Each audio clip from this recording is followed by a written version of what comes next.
नमस्कार दोस्तों। आज मैं आप सबको गणपति का लास्ट दिन है, आज उनका विसर्जन है, उसकी बहुत बहुत बधाइयाँ देती हूँ। आज बहुत लोगों ने जाके गणपति का विसर्जन किया होगा और बहुत लोग उदास भी होंगे कि गणपति जी चले गए और अगले साल का उनको इंतज़ार होगा। तो मैं आप सबको बहुत बहुत प्यार देती हूँ और मैं जय हिंद, जय भारत और वंदे मातरम से शुरू करती हूँ। मैं आज ऐसे ही यूट्यूब पर कुछ देख रही थी और मैंने देखा कि एक आर्टिकल था, मतलब एक यूट्यूब का मैंने 2-3 मदर टेरेसा के ऊपर मैंने 2-3 यूट्यूब वीडियोस देखे, जहाँ पर उनके बारे में बताया गया था कि उनको कैसे फंडिंग होती थी, लाखों करोड़ों बिलियन डॉलर्स की उनको फंडिंग होती थी पूरे दुनिया से, एंड स्पेशली यूएसए और जो फॉरेन कंट्रीज़ है वहाँ से तो उनको बहुत ज़्यादा फंडिंग मिलती थी। तो मैं देख रही थी कि वहाँ पर वो लोगों ने एक वीडियो बनाया था जहाँ पर उन्होंने लिखा था कि ये सेंट भी कहलाई गई, इनको बहुत सारे पुरस्कार मिले, इन्होंने बहुत कुछ किया गरीबों के लिए। अब मैं ये नहीं कहना चाहती हूँ कि वो ऐसी नहीं थी, लेकिन कहीं पर मुझे ये सोचने पर मजबूर कर दिया है इस वीडियो ने, जो मैंने देखा था, कि एक्चुअली मदर टेरेसा जो थी वो जो लोग बीमार आते थे उनके पास, और जो लोग डेथ बेड पे थे, जैसे अभी मरने वाले हैं, तो वो उनको बैप्टाइज करती थी उनके मर्ज़ी के बगैर। और ये एक बहुत ही अजीब सी बात है कि इंसान इतना जब कुछ करता है, सोशल वर्क, मैं यहाँ पर सोशल वर्क कहूँगी क्योंकि ये सबसे बड़ा हमारे इंडिया की सोशल वर्कर थी और इनका नाम बहुत ही मशहूर था सारे दुनिया में। इनको पोप ने भी बहुत ज़्यादा सम्मानित किया था, हमारे यहाँ भी वो बहुत सम्मानित हुई थी। लेकिन जब उनके मरने के बाद, जब उनके जो वर्कर्स थे, जो उनके साथ जो उनके वॉलंटियर्स थे, जब उन्होंने कहा और जब ये पता चला कि वो कन्वर्जन में बहुत बिलीव करती थी, क्योंकि वो एक कैथलिक थी और कन्वर्जन करती थी मरते हुए लोगों, जैसे मर रहे हैं अगर लोग, तो उनका वो कन्वर्जन कर देती थी, उनको बैप्टाइज कर देती थी। तो मुझे ये सोचने पर बहुत मजबूर हुई मैं आज कि ऐसे कैसे हो सकता है कि ये दोनों रिलीजन, एक मुस्लिम और एक कैथलिक, ये दोनों हमेशा कन्वर्जन की बात क्यों करते हैं, और इनको क्या ज़रूरत है करने की? पहली बात तो क्या तुम्हारे वहाँ लोग कम हैं, या तुम चाहते हो कि कन्वर्ट करना बहुत ज़रूरी है, या फिर वो मर के उस जगह नहीं पहुँचेंगे अगर वो कन्वर्ट नहीं हो गए?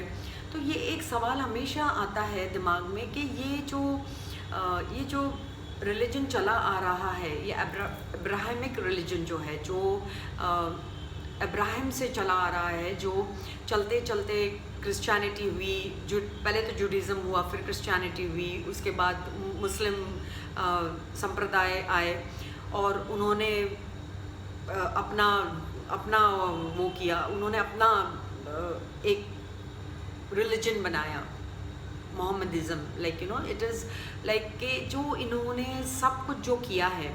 तो प्रॉब्लम यहाँ पर है कि क्यों ना लोगों को रहने दे। मतलब अगर सेंट टेरेसा, उनको सेंट टेरेसा कहा जाता है, मदर टेरेसा को सेंट कहा जाता है, सेंट एक बहुत बड़ा दर्जा होता है, और अगर वो ये करती थी तो ये बहुत ही अजीब सी बात है, क्योंकि अगर आप लोगों को कन्वर्ट करने के लिए अगर उनकी सेवा करो तो I think that is not right. मुझे पता है उनके बहुत मिशनरीज़ थे, उनके बहुत ज़्यादा वो जुड़ी भी थी उन लोगों से जो मिशनरीज़ होते हैं, जो कन्वर्ट करते हैं, वो बहुत ज़्यादा उन्होंने अच्छा भी किया, उन्होंने लोगों को सड़कों पे से लाया और उन्होंने उनकी सेवा की। ये सब हम देखते आए हैं और हमेशा हम यही बात देखते हैं कि वो हमेशा सेवा में रही। लेकिन आज जब मैंने ये वीडियो देखा उनका, शायद मेरे YouTube में मैं ऐसे ही स्क्रॉलिंग कर रही थी, और जब मैंने ये वीडियो देखा आई वॉज शॉक्ड, क्योंकि मुझे ऐसे लगा कि एक इंसान भी अगर ये कहे कि वो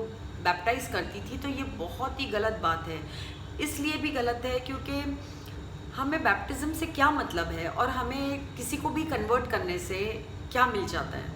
मतलब हम क्या चाहते हैं, किस चीज़ की लालच हमें ये बैप्टिज़म और ये इस्लाम में कन्वर्ट करने के लिए किस चीज़ की लालच होती है, मेरी ये समझ में नहीं आता है। हमेशा मैं सोचती हूँ कि कन्वर्ट करने से क्या इंसान क्या रियली कन्वर्ट हो जाता है, और अगर कन्वर्ट नहीं भी होता है या हो भी जाता है तो उससे क्या है लेना देना। अगर आप किसी को इसलिए भी कन्वर्ट करते हो कि उनको खाना मिले, उनको अच्छे कपड़े मिले, या उनको एजुकेशन मिलेगा उनके बच्चों को, तो आप इसलिए कन्वर्ट करते हो, उनके मजबूरी का फ़ायदा उठाते हो, तो ये भी बहुत गलत बात है। और अगर ये नहीं तो मुझे एक और बात बताइए कि इतना जब आपको पैसा मिलता है from all over the world, पूरे दुनिया से अगर आप इतना ज़्यादा आपको पैसा मिलता है, तो सही में कन्वर्जन करना ज़रूरी था? जो मर रहे थे, जो कैंसर से पीड़ित थे और उनको पता था कि ये अभी मर जाएंगे और ये लोग अभी ज़्यादा ज़िंदा नहीं रहने वाले हैं, तो क्या सही में उन्होंने कन्वर्जन किया था? ये एक सवाल ही बन के रह गया है। लेकिन मैं सोचती हूँ अगर किसी ने कहा है और अगर ये बात निकली है तो ज़रूर कहीं ना कहीं कुछ तो होगा जो उन्होंने कन्वर्जन के बारे में ये बात निकली, उनके किसी ने उनकी बायोग्राफी लिखी थी, उसमें भी लिखा था कि वो बहुत ज़्यादा कन्वर्जन में बिलीव करती थी, और जो मरने वाले होते थे उनको कन्वर्ट करना बहुत ज़रूरी समझती थी, क्योंकि वो एक कैथलिक नन थी। पहले तो वो कैथलिक थी, उसके बाद वो सोशल वर्कर थी। तो मेरे हिसाब से एक नन को अगर करना ही था कन्वर्ट, तो आई थिंक उनको उन लोगों को कन्वर्ट करना चाहिए था जो एक्चुअली कन्वर्ट करना चाहते हैं, ना कि उनको कन्वर्ट करें कि जो नहीं करना चाहते हैं और आपको कन्वर्ट ज़बरदस्ती करना है क्योंकि आपको उनके इधर इलाज हो रहा है तो आपको कन्वर्ट होना है। तो ये बहुत ही ये रह गया मेरे लिए, एक्चुअली ये मिस्ट्री है, अभी भी मेरे लिए ये मिस्ट्री है कि कन्वर्जन अगर वो करती थी तो ये मेरे लिए बहुत ही दुखद बात है, क्योंकि मैं सोचती हूँ कि नहीं, उनको ऐसा नहीं करना चाहिए था, और कभी भी किसी को भी ऐसा नहीं करना चाहिए कि वो किसी के भी दिल के विरुद्ध किसी को कन्वर्ट करे। स्पेशली मैं सोचती हूँ इस्लाम में भी यही होता है कि कन्वर्जन करो, और बहुत बातें करते हैं, बहुत ज़्यादा इसके ऊपर बातें होती है कि कन्वर्ट करना बहुत अच्छी बात है, और अगर कन्वर्ट नहीं करेंगे और आप ऐसे ही शादी कर लोगे, कोर्ट मैरिज कर लोगे, तो ये नाजायज़ ताल्लुकात होते हैं और ये नाजायज़ बच्चे होते हैं, ये सब इनके दिमागों में भरा होता है। तो मुझे आज ऐसा लगता है कि ये कन्वर्जन के ऊपर मैं यहीं पर एक्चुअली समाप्त करती हूँ, क्योंकि मुझे फुल प्रूफ नहीं पता है, लेकिन फिर भी कहीं किसी ने अगर लिखा है और आज अगर मैंने ये पढ़ा और ये वीडियो बनाया है, तो मुझे ऐसा लगता है कि कन्वर्जन किसी भी मिशनरी को कैथलिक बनाने में, या किसी मौलाना को किसी को इस्लाम में लाने के लिए, ये सबसे बड़ा गुनाह है।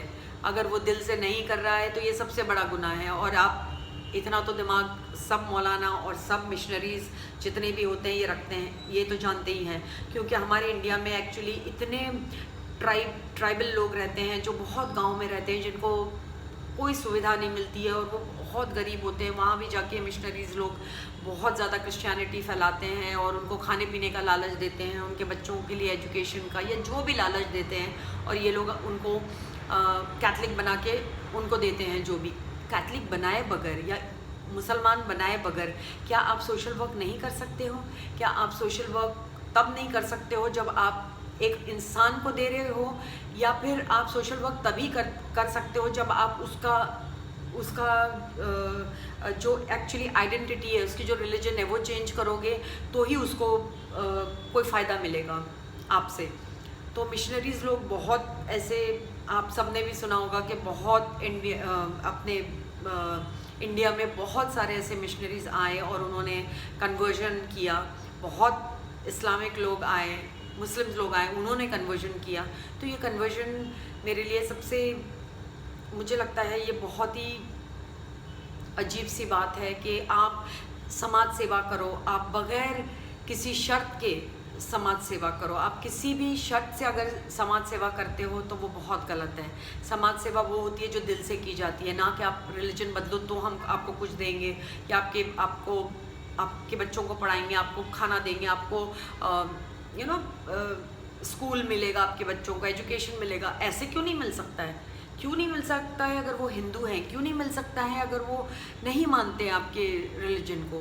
तो ये सोचने वाली बात है, और हम इंडियंस को भी समझना चाहिए कि ये बहुत ही ये एक एक जाल की तरह है कि इसमें फंसेंगे लोग, क्योंकि ये इतने गरीब होते हैं तो फंसेंगे। तो ऐसे ही करो ना, ऐसे ही समाज सेवा करो, ऐसे ही दो सबको। अगर आपका सही में आपके पास इतना पैसा है और आपको अगर किसी की भी अगर आपको मदद करनी है, कोई भी गरीब, कोई भी किसी की भी, तो उन पे शर्त मत रखो। शर्त रखने से आप वो पूरा खो देते हो, उसका जो डिविनिटी होती है, जो उसकी एक अच्छी, जो एक दिल से जो एक चीज़ आप कर रहे हो, उसका पूरा उसका एक गेम की तरह नज़र आता है कि ये तो आपने एक छलावा किया है, आपने किसी को कन्वर्ट करके फिर कुछ दिया है। तो ये बहुत ही अजीब बात है, जो मैं समझती हूँ कि आपको इसके बारे में गौर करना चाहिए। मैं ये नहीं कह रही हूँ फिर से कि मदर टेरेसा के ऊपर कोई ऐसी बात कर रही हूँ, लेकिन जो मैंने देखा और जो मैंने यूट्यूब में देखा, तो मुझे ऐसा लगा कि हाँ, इस बात पे मुझे ज़रूर बात करनी चाहिए, क्योंकि conversion of any kind, of any religion, from your religion to any other religion without the consent is one of the most it's one of the most heinous act you can do, by giving something and by taking away their identity and their religion. That is the worst thing a person can do. तो आज मैं इतना ही कहना चाह रही थी दोस्तों। I hope आप सब ठीक होंगे, और आई होप जो मैंने बात कही उसके बारे में आप गौर करेंगे और कमेंट्स करेंगे। और ज़रूर बहुत लोग, मुझे लगता है कि इस बात पे नाराज़ भी होंगे कि मैंने सेंट टेरेसा, मदर टेरेसा के बारे में बात किया। लेकिन आप ये सोचो कि मैंने क्यों ये बात की है, क्योंकि कन्वर्जन बहुत होता है कैथलिक्स में और बहुत होता है मुस्लिम्स में। ये मैं देख चुकी हूँ और मैं जानती हूँ। तो ये वीडियो ज़रूर आप देखिए, और इसका जो भी आपके कमेंट्स है, जो भी आपको अच्छा बुरा लगा है, ज़रूर मुझे दीजिएगा। और प्लीज़ मेरे चैनल को सब्सक्राइब कीजिए। और बहुत बहुत शुक्रिया मेरा चैनल देखने के लिए, और मुझे सब्सक्राइब जिन्होंने किया है उनका बहुत बहुत शुक्रिया। और मैं एक और बात कहना चाहूँगी कि प्लीज़ आप मेरे वीडियो को ज़रूर शेयर कीजिए, और आप सब सुरक्षित रहिए, क्योंकि अभी भी कोरोना गया नहीं है, अभी भी कोरोना वेव चल रहा है, थर्ड वेव चल रहा है। तो आप प्लीज़ अपने आप को सेफ़ रखिए और अपने परिवार को सेफ़ रखिए। Thank you so much for watching. Love you all. जय हिंद, वंदे मातरम, जय भारत।